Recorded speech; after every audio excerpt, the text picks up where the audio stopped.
Retracción de coágulo. La retracción del coágulo suele producirse dentro de los 20 a 60 minutos después de formado, lo cual contribuye a la hemostasia mediante la excretación del suero del coágulo y la unión a los bordes del vaso sanguíneo roto. La retracción del coágulo requiere grandes cantidades de plaquetas. Por consiguiente, el fracaso de la retracción del coágulo es indicativo de un recuento de plaquetas bajo. Disolución del coágulo. La disolución de un coágulo de sangre comienza poco después de su formación. Esto permite restablecer el flujo sanguíneo y que pueda tener lugar a la reparación del tejido permanente. El proceso por lo cual se disuelve un coágulo de sangre se denomina fibrinólisis, al cual que su formación, la disolución del coágulo requiere una secuencia de pasos controlados por activadores e inhibidores.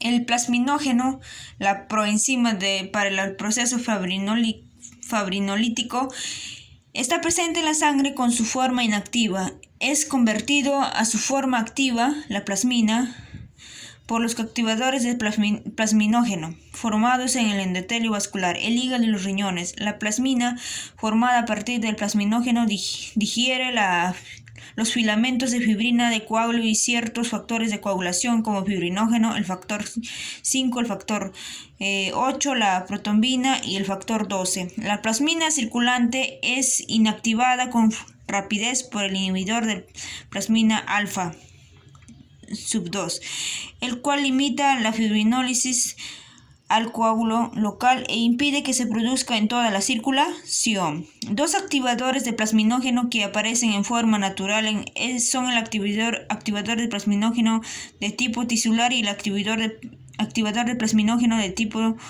irosinasa.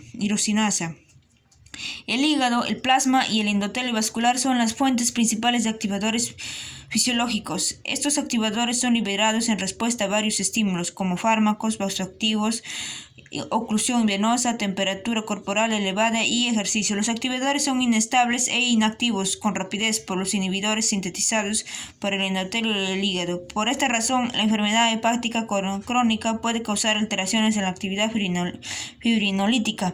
Un inhibidor importante, inhibidor 1 del activador de plasminógeno en concentraciones altas se asoció con trombosis de las venas profundas, enfermedad de la arteria coronaria e infarto del miocardio. Aquí tenemos una imagen, a ver si lo toman captura, chicos. Quiero que ustedes, por favor, puedan leerlo, pero creo que se está subiendo en baja calidad. Activadores de plasminógeno. La pobreza, chicos, la pobreza. Hígado y factores endoteliales vasculares. Plasminógeno activa la plasmina. Y inhibidores de plasminógeno y activadores. Inhibidor de plasmina A sub 2, digestión de filamentos de fibrinógeno, factores 5 y 8. Sistema fibrinolítico y modificadores. Las líneas llenas indican la activación y los atrasos indican la inactivación. Las llenas, activación, plasminógeno, plasmina, y la otra es la inactivación. Las que están así rayita, son inactivación. Acá. En resumen, la hemostasia está destinada a mantener la integridad del compartimento vascular. El proceso se divide en 5 fases: vasoespasmo, que estrecha el tamaño del vaso y reduce el flujo sanguíneo para que no haya una hemorragia, ¿no? Para concentrar también. La adherencia de las plaquetas y la formación de tapones plaquetarios, la formación del coágulo de fibrina que consolida conjuntamente el tapón plaquetario, la retracción del coágulo que reúne los bordes del vaso lesionado, y la disolución del coágulo, que involucra la acción de la plasmina que disuelve el coágulo y permite restablecer el flujo sanguíneo y que tenga lugar la curación del tejido. La coagulación de la sangre requiere la activación secuencial de los factores de la coagulación, cuidadosamente controlada por activadores e inhibidores, si no se van a desencadenar lo que son fallas y hay consecuencias, pues hemorragias o recubrimiento plaquetario excesivo, ¿no? Y hacen que dejan cicatrices exudado demasiado, ¿no? Y deformidad en la piel y muchas cosas más. Estados de hipercoagulabilidad. Después de completar esta sección del capítulo, usted deberá poder cubrir los siguientes objetivos: comparar la coagulación normal y anormal, establecer las causas y los efectos del aumento de la función plaquetaria, establecer dos condiciones que contribuyen al aumento de la actividad de la coagulación. Hay dos formas generales de estado de hipercoagulabilidad: situaciones que crean aumento de la función de las plaquetas y situaciones que causan aceleración de la actividad del sistema de coagulación. La hipercoagulabilidad representa forma exagerada de la hemostasia y predispone a la trombosis. Los trombos arteriales, debido a la turbulencia, están compuestos por agregados plaquetarios. Y los trombos venosos, debido a la estasis, están compuestos en gran parte por agregados de plaquetas y complejos de fibrina, que son resultado del exceso de la coagulación. El recuadro 15 más adelante, resume las situaciones asociadas con los estados de hipercoagulabilidad. Aquí. Vasoespasmo, formación en 15-1. Aumento de la función plaquetaria. El aumento de la función plaquetaria produce la adherencia plaquetaria, la formación de coágulos plaquetarios y la alteración del flujo sanguíneo. Las causas de este aumento son las alteraciones en el flujo, el daño endotelial y el aumento en la sensibilidad de las plaquetas a factores que causan adhesividad y agresión. Las placas ateroscleróticas perturban el flujo, causan daño endotelial y promueven la adherencia de las plaquetas. Las plaquetas que se adhieren a las paredes de los vasos liberan factores de crecimiento que causan proliferación de músculo liso y por eso contribuyen al desarrollo de las aterosclerosis. El hábito de fumar, los niveles elevados de lípidos y colesterol en sangre, el estrés hemodinámico, la diabetes mellitus y los mecanismos inmunitarios pueden causar daño a los vasos sanguíneos, adherencia plaquetaria y por último trombosis. El término trombocitosis se utiliza para describir la elevación en los recuentos de las plaquetas por encima del 1 millón milímetros cúbicos. Esto sucede en algunos procesos malignos en estados inflamatorios crónicos y después de la esplenectomía. Los trastornos mieloproliferativos como la policitemia producen exceso de plaquetas, pero pueden disponer de la trombosis o de manera paradójica hemorragia cuando las plaquetas producidas con rapidez son defectuosas también. Tenemos aquí trastornos asociados con estados de hipercoagulabilidad, aumento de la función plaquetaria, aterosclerosis, diabetes mellitus, hábito de fumar, trastornos asociados a la hipercoagulabilidad.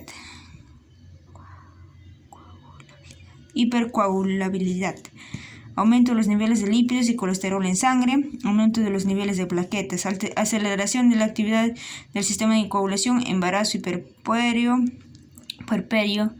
uso de anticonceptivos orales, también puede ser un trastorno asociado con la hipercoagulabilidad, estados postquirúrgico, inmovilidad, insuficiencia cardíaca congestiva, neoplasias malignas. Aumento de la actividad de la coagulación. La formación de trombos debido a la activación del sistema de coagulación pueden ser resultado de trastornos primarios, genéticos y secundarios que son adquiridos. Se afectan los componentes de la coagulación de la sangre, es decir, incremento en los factores de la procoagulación o disminución en los factores de anticoagulación. Trastornos congénitos. De las causas congénitas de la hipercoagulabilidad, las mutaciones en el gen de factor 5 y en el gen de protombina son las más comunes. En las personas con defectos congénitos, en el factor 5, el factor 5 sub A mutante no puede ser activado por la proteína C. Como resultado se pierde un mecanismo antitrombótico contrarregulador importante. Alrededor del 2 al 15% de la población blanca es portadora de una mutación específica del factor 5, denominada mutación de Leiden, debido a la ciudad holandesa donde se la descubrió por primera vez. El defecto predispone a la trombosis venosa y entre los pacientes con trombosis de las venas profundas recurrente, la frecuencia de la mutación es aún superior. Los estados hipercoagulables primarios menos comunes incluyen deficiencias congénitas de anticoagulantes como antitrombina 3, proteína C y proteína S, elevado a la 3. Otro defecto congénito se produce con niveles circulantes elevados de hemocisteína y también predispone a la trombosis venosa y arterial mediante la activación de las plaquetas y alteración de los mecanismos antitrombóticos. Trastornos adquiridos. Entre los factores adquiridos o secundarios que conducen al aumento de la coagulación y a la trombosis se encuentran la estasis debida al reposo prolongado en cama o en la inmovilización, el infarto de miocardio, el cáncer, los estados hiperestrogénicos y los anticonceptivos orales. El hábito de fumar y la obesidad promueven la hipercoagulabilidad por razones desconocidas. La estasis causa la acumulación de factores de coagulación activados en las plaquetas e impide sus interacciones con los inhibidores. El flujo lento y alterado es una causa común de trombosis venosa en los pacientes inmovilizados o postquirúrgicos. La insuficiencia cardíaca también contribuye a la congestión venosa y la trombosis. Los síndromes de hiperviscosidad, policitemia, o sea, exceso de glóbulos rojos y glóbulos rojos deformados en la anemia de células falciformes, aumentan la resistencia para fluir y causan estasis en los vasos de pequeño calibre. Los niveles elevados de estrógeno aumentan la síntesis hepática de muchos factores de la coagulación y disminuyen la síntesis de antitrombina 3. La incidencia de accidente cerebrovascular, tromboembolia e infarto de miocardio es mayor en mujeres que utilizan anticonceptivos orales. Es particular después de los 35 años de edad. En los fumadores de gran cantidad de cigarros, los factores de coagulación también aumentan durante el embarazo normal. Estos cambios, junto con la actividad limitada durante el puerperio, periodo de posparto inmediato, predisponen a la trombosis venosa. La hipercoagulabilidad es común en el cáncer y la sepsis, o sea, sepsis es bacterias en sangre a gran cantidad. Se considera que muchas células tumorales liberan moléculas de factores tisulares que, junto con la inmovilidad mayor y la sepsis observada en pacientes con enfermedad maligna, contribuyen a la trombosis en estos pacientes. Síndrome antifosfolipídico. Otra causa de la coagulación venosa arterial aumentada es un trastorno conocido como síndrome antifosfolipídico. Se considera que este síndrome es un trastorno de hipercoagulabilidad antiinmunitaria caracterizada por anticuerpos antifosfolipídicos y al menos una manifestación clínica, la más común de las cuales es la trombosis venosa y arterial y la pérdida fetal recurrente. Puede manifestarse como un trastorno primario que aparece en forma aislada con signos de hipercoagulabilidad o como un trastorno secundario visualmente asociado con lupus eritematoso sistémico. La manifestación más común es la trombosis, que puede afectar muchos órganos. La trombosis venosa de la pierna aparece hasta en el 55% de las personas con la enfermedad y la mitad se desarrolla embolia pulmonar. La trombosis arterial en el cerebro afecta en el 50% de los individuos y se asocia con ataques isquémicos transitorios o accidentes cerebrovasculares. Las mujeres con el trastorno suelen tener antecedentes de pérdidas de embarazo recurrentes después de la 10ª semana de gestación debido a la isquemia y trombosis de los vasos sanguíneos plaquetarios. Estas mujeres tienen riesgo aumentado de dar a luz un recién nacido prematuro a causa de la hipertensión asociada con el embarazo e insuficiencia uteroplacentaria. En la mayoría de las personas con el síndrome antifosfolipídico, los episodios trombóticos aparecen como hechos aislados en un sitio anatómico. En algunas personas las repeticiones pueden producirse a meses o años después de imitar el episodio inicial. De vez en cuando, algunos pueden presentar oclusiones vasculares múltiples que afectan muchos órganos. Este cuadro de comienzo rápido se denomina síndrome antifosfolipídico catastrófico y se asocia con mortalidad alta. Los mecanismos de síndrome son desconocidos, sin embargo, se identifican varias vías potenciales. Una es la que los anticuerpos pueden interferir de modo directo con la regulación de la cascada de la coagulación, lo cual conduce a la hipercoagulabilidad. Los ejemplos incluyen la inhibición de la proteína C activada y las vías de la antitrombina, la inhibición de fibrinólisis. La inhibición de la fibrinólisis o la regulación es más de la activación del factor tisular. La segunda involucra la activación de las células endoteliales. La unión de los anticuerpos a las células endoteliales puede causar la secreción de citocinas que estimulan la coagulación y la agregación plaquetaria. Por último, es probable que puedan requerirse otros factores antes de que se desarrollen las manifestaciones clínicas del síndrome. Esto puede incluir la lesión traumática en el lecho vascular, la generación de factores de procoagulación no inmunitarios o la presencia de infecciones que producen la producción de citocinas y la activación de las células endoteliales. El tratamiento se centra en la eliminación o reducción de factores que predisponen a la trombosis, incluso el asesoramiento para abandonar el hábito de fumar y contra el uso de anticonceptivos orales que contengan estrógenos para las mujeres. El episodio trombótico agudo se trata de anticoagulantes, heparina y warfarina, y la suspensión inmune en los casos refractorios al tratamiento.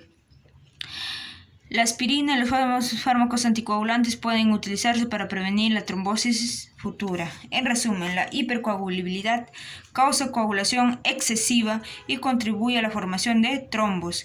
Es el resultado de trastornos que producen aumento de la función plaquetaria o que causan aceleración de la actividad del sistema de coagulación.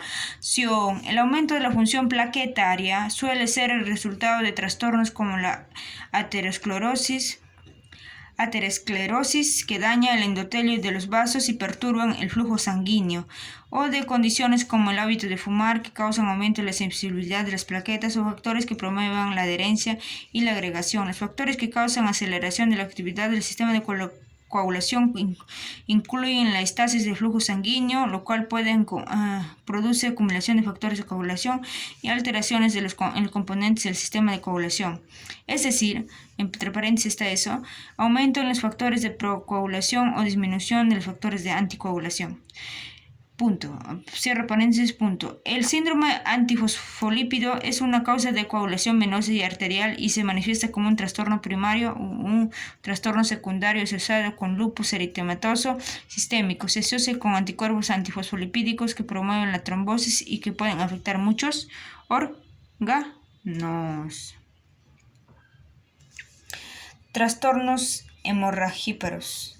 Después de completar esta sección del capítulo, usted deberá comprender lo siguiente: establecer los mecanismos de trombocitopenia inducida por fármacos y la trombocitopenia idiopática y las características diferenciales en los que se refiere al comienzo y a la resolución de los trastornos. Describir las manifestaciones de trombocitopenia.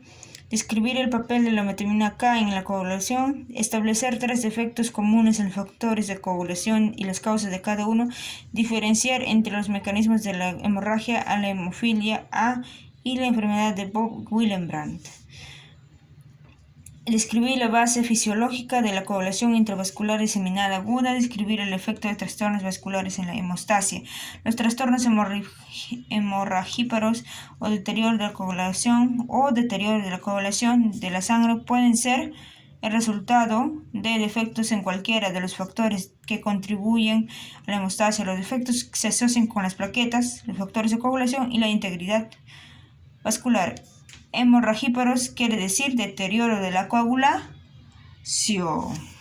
Defectos plaquetarios. La hemorragia puede aparecer como resultado de la disminución en el número de plaquetas circulantes o deterioro de la función plaquetaria. La depresión de plaquetas debe ser relativamente intensa, 10.000 a 20.000 mililitros. En comparación con los valores normales, que es de 150.000 a 400.000 mililitros. Antes de que se tornen evidentes las tendencias hemorrágicas o el sangrado espontáneo, el sangrado que resulta de la eficiencia de plaquetas suele aparecer en los vasos de pequeños calibres y se caracteriza por petequias, es decir, manchas puntiformes, púrpuras, rojizas y púrpuras, es decir, áreas purpureadas, púrpuras de contusiones en brazos y los músculos. Es característica de la hemorragia. La hemorragia de las mucosas de la nariz, boca, tracto gastrointestinal y vagina. El sangrado de los vasos intracraneanos es un peligro raro que puede suceder con la depresión intensa de las plaquetas. Trastornos hemorragíparos o deterioro de la coagulación. Los trastornos hemorragíparos son causados por defectos asociados con las plaquetas, los factores de coagulación y la integridad del vaso. O sea, cuando hay hemorragia, los defectos de las plaquetas, de la coagulación. Los trastornos de la formación del tapón plaquetario incluyen disminución de la cantidad de plaquetas debido a la producción insuficiente de estas, disfunción de la médula ósea, destrucción excesiva de plaquetas, que es trombocitopenia, función anormal de las plaquetas, que es trombocitopatía, o defectos en el factor de Willebrand. El deterioro de la fase de coagulación de la hemostasia es causado por deficiencia, es uno o más factores de la coagulación. Los trastornos de la integridad del vaso sanguíneo son el resultado de vasos débiles desde el punto de vista estructural o dañado de los vasos debido a la inflamación y mecanismos inmunitarios. Trombocitopenia o destrucción excesiva de plaquetas. La trombocitopenia es la disminución en el número de plaquetas circulantes a nivel menor de 100.000 mililitros. Puede ser el resultado de disminución en la producción de plaquetas por la médula ósea, de dotación aumentada de plaquetas en el vaso en el vaso se destruyen, o supervivencia disminuida de plaquetas debido a la destrucción por mecanismos inmunitarios o no inmunitarios. Las transfusiones de sangre o plasmas masivas pueden producir trombocitopenia por dilución, porque la sangre conservada por más de 24 horas no tiene plaquetas viables.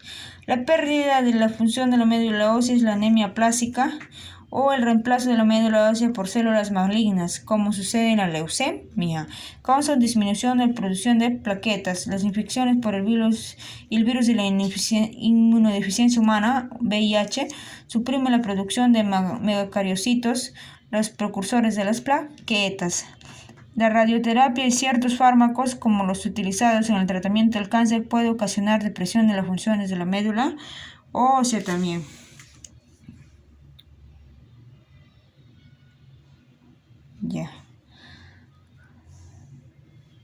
De las plaquetas.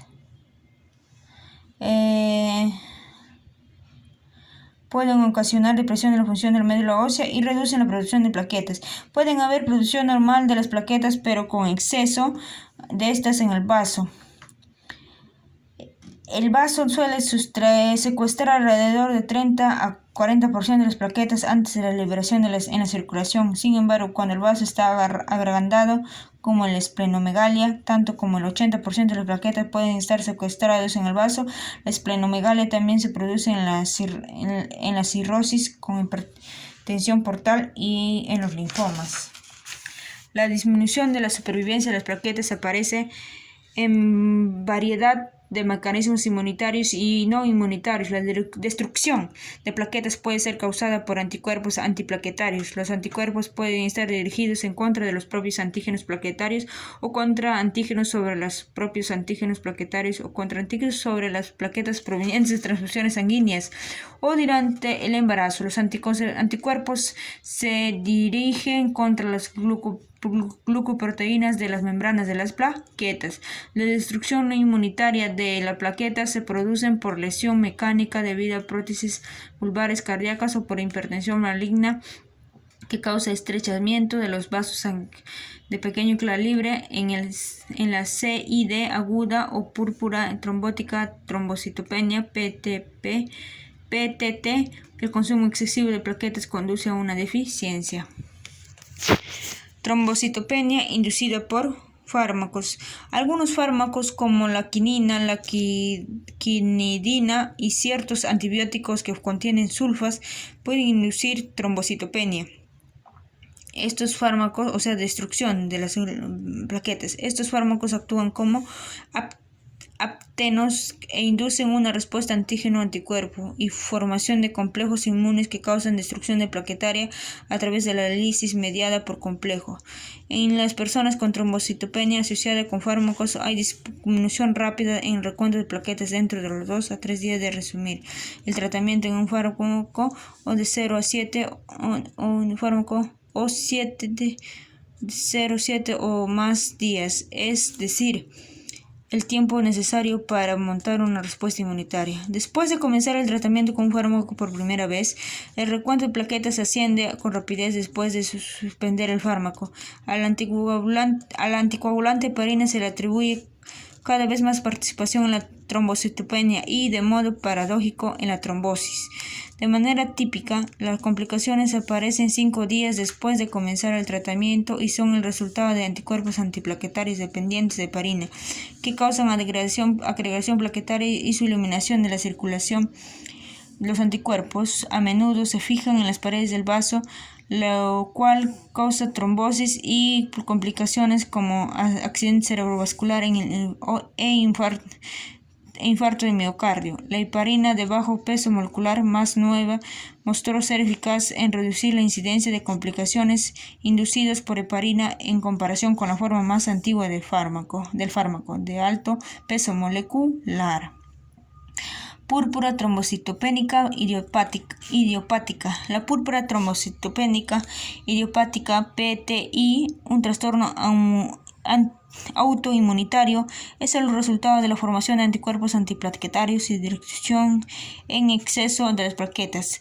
De manera habitual, el anticuerpo inmunoglobulina G, IgG, se une a las glucoproteínas de las membranas identificadas como GP2B, 3A y GPIB9/9. Mientras está en la circulación. Las plaquetas, que son más susceptibles a la fagocitosis a causa del anticuerpo, son destruidas en el vaso y el hígado. La mitad de los casos de PTI, púrpura trombocitopénica idiopática, sucede como un trastorno agudo en los niños, tanto varones como mujeres. El trastorno aparece en los niños pequeños y suele seguir a infecciones virales. Se caracteriza por el comienzo de súbito de petequias y púrpura. Es un trastorno autolimitado sin tratamiento. La mayoría de los niños se recupera en pocas semanas.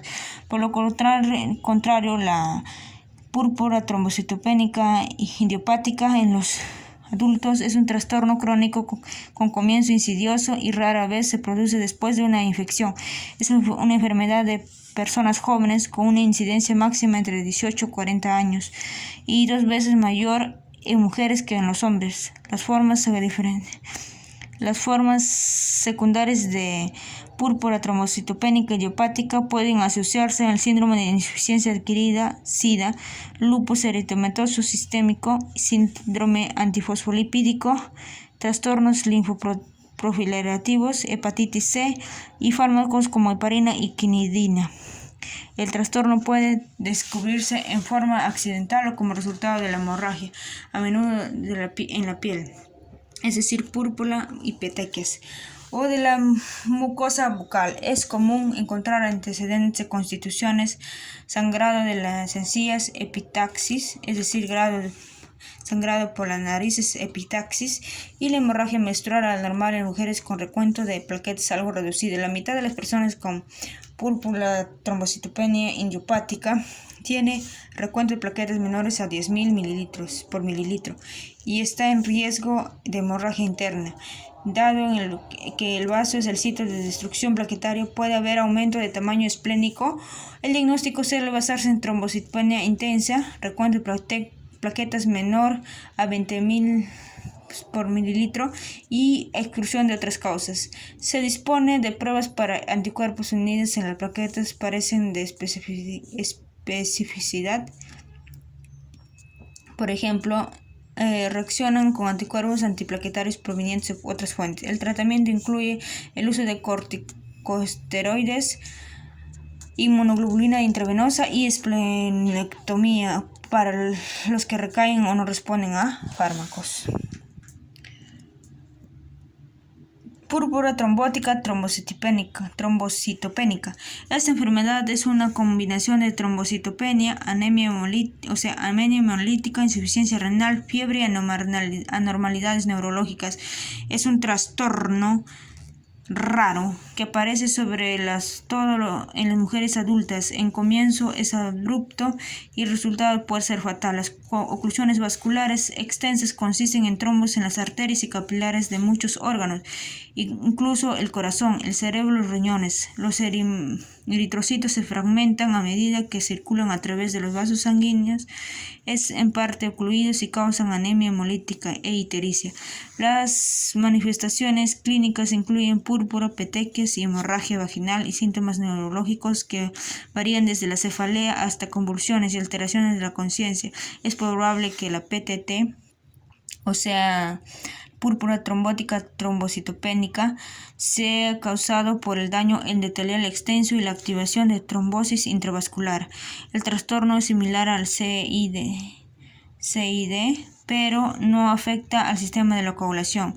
Se desconoce el agente causal de la púrpura trombótica trombocitopénica, pero puede ser de origen viral. Las toxinas producidas por algunas cepas de Escherichia coli causan lesión endotelial y determinan un cuadro similar al síndrome de urémico hemolítico. El tratamiento para la